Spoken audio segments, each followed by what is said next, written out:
नमस्कार सभी को, मैं doctor Neha, practising doctor at Bharat homoeopathy. आज की इस वीडियो में हम बात करेंगे सोरियाटिक आर्थराइटिस को कैसे ठीक किया जा सकता है। जैसा कि आप सभी लोग जानते हैं, सोरियासिस एक ऑटो इम्यून कंडीशन होती है जहाँ पे आपके शरीर में जो स्किन सेल्स होते हैं वो बहुत तेज़ी से बनने लगते हैं और वो इतने तेज़ी से बनते हैं कि वो एक पपड़ी की तरह आपको दिखाई देने लगते हैं स्किन के ऊपर। साथ ही साथ ऐसी जगहों पे बहुत खुजली होती है, रेडनेस होती है, इन्फ्लेमेशन होती है। जब इस कंडीशन को काफ़ी साल हो जाते हैं तो अल्टीमेटली और ये ट्रीट नहीं हुआ, मतलब पेशेंट का ये सोरियासिस का पैच ठीक नहीं हुआ और कई साल हो गए इस चीज़ को, तो ऐसे केसेस में एक और कंडीशन पेशेंट को देखने को मिलती है जिसे सोरियाटिक आर्थराइटिस बोलते हैं। एक ऐसी कंडीशन जहाँ पे आपके जोड़ों में तकलीफ, दर्द और इन्फ्लेमेशन होने लगता है क्योंकि इस ऑटो इम्यून डिसऑर्डर में आपके जॉइंट्स भी इन्वॉल्व हो गए हैं। शुरुआत में आपको दिखेगा कि पेशेंट को जो दर्द है वो हाथों की उंगली और पैरों की उंगलियों में होता है और जब दर्द और सूजन वहीं पर कम ना हो तो उंगलियां जो होती हैं हाथों की वो टेढ़ी होने लगती है, यानी डिफॉर्मिटी आने लगती है। इसी तरीके से अगर ये चीज़ यहाँ करेक्ट ना हो तो आपकी बॉडी के लार्ज जॉइंट्स भी इन्वॉल्व होने लगते हैं।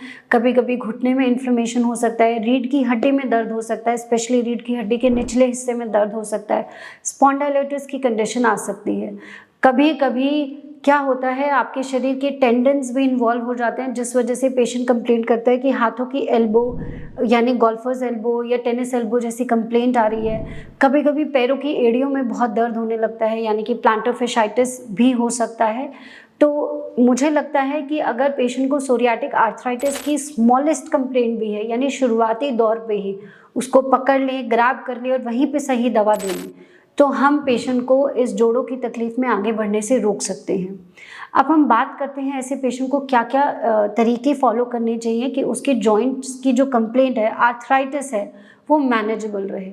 सबसे इम्पॉर्टेंट चीज़, अपने वेट को मैनेज करिए। अगर आप ओवरवेट हैं तो अपने वेट को मॉनिटर करिए और with in the normal limits लेकर आना है। आपका BMI एकदम नॉर्मल होना चाहिए।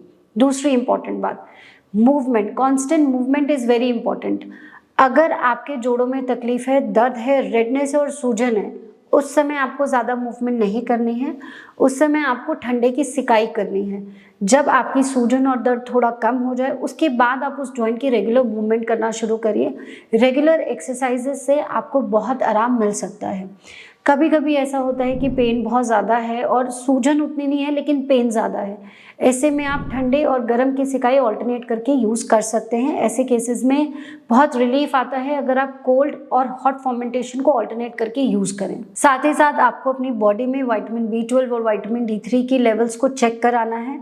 अगर आपके शरीर में विटामिन D3 की बहुत सीवियर डिफिशियंसी है तो उसको सप्लीमेंट करना है, उसकी दवाइयाँ लेनी है और उसको नॉर्मल लिमिट्स में लेकर आना है। साथ ही साथ ऐसे केसेस में होम्योपैथिक मेडिसिन का रोल बहुत अच्छा है। जॉइंट इन्फ्लेमेशन को वहीं रोक देना और धीरे धीरे जॉइंट इन्फ्लेमेशन को कम करना और साथ ही साथ आपकी तकलीफ को वहीं रोक देना, ऐसी चीज़ों में होम्योपैथिक मेडिसिन का रोल बहुत अच्छा है। तो देर मत करिए, अपने केस की डिटेल्स हमारे साथ शेयर करिए। भारत होम्योपैथी टीम आपको पूरी तरह गाइड करेगी कि अगर आपकी सोरियासिस का प्रॉब्लम है और स्किन पे भी पैचेस हैं और साथ साथ आपके जॉइंट्स भी इन्फ्लेम हो गए हैं तो आपको क्या तरीके फॉलो करने हैं, क्या लाइफस्टाइल मैनेजमेंट फॉलो करनी है और क्या दवाइयाँ फॉलो करनी है, और हम आपकी तकलीफ दूर करने में आपकी मदद करेंगे।